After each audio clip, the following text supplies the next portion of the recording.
2 చెంచాలు నూనె,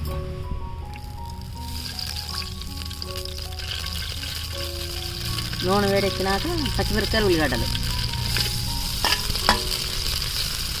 తర్వాత కడిగిన చిక్కుడుకాయలు,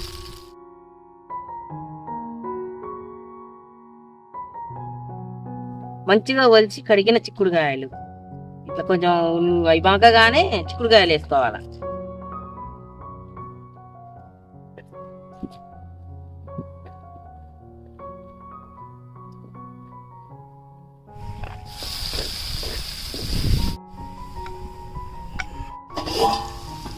ఒక 5 నిమిషాల తర్వాత మూత తీసి పక్కన పెట్టి ఇట్లా కలుపుకోవాలి.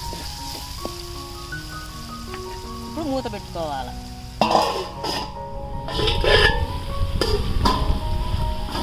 ఇట్లా 5 నిమిషాలు అయినాక మూత తీసుకొని ఇట్లా కలబెట్టుకొని వంకాయ ముక్కలు, గుడం దోసకాయ ముక్కలు, అన్ని టమాటా వేసుకోవాలి.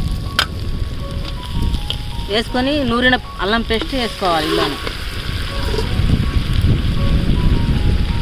నూరిన అల్లం పేస్ట్ వేసుకోవాలి.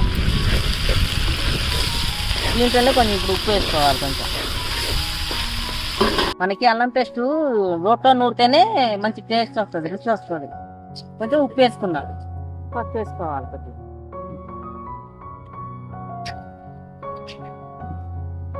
తర్వాత మూత పెట్టుకోవాలి. మూత పెట్టాలి.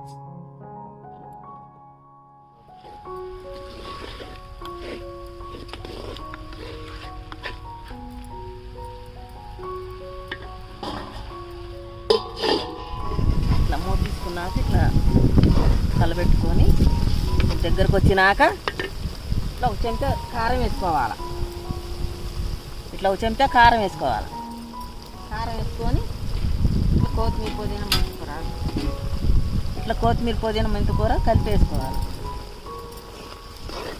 ఇట్లా కలుపుకొని మళ్ళీ మూత పెట్టుకోవాలి.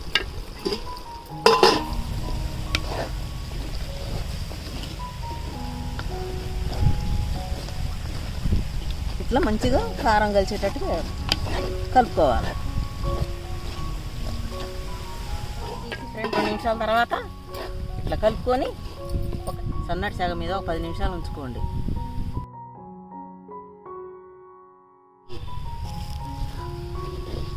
ఇప్పుడు మొత్తం అయింది, కూర దగ్గరకు వచ్చేసింది. ఇక ఇప్పుడు దింపుకోవాలి.